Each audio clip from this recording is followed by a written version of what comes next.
Friends, welcome to my channel Shilpa Shikdar. আজকে আমি শোল মাছ রান্না করছি ঝিঙে দিয়ে। এটা ভাজা হচ্ছে, আমি এটা পাল্টিয়ে দিচ্ছি, মানে উল্টিয়ে দিচ্ছি। দেখতে পাচ্ছেন আপনারা, এটা হচ্ছে।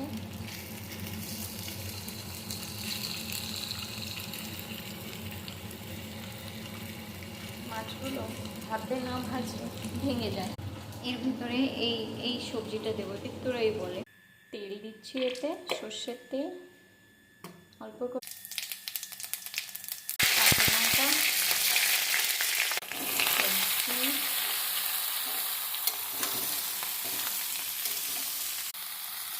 হলুদ, লবণ,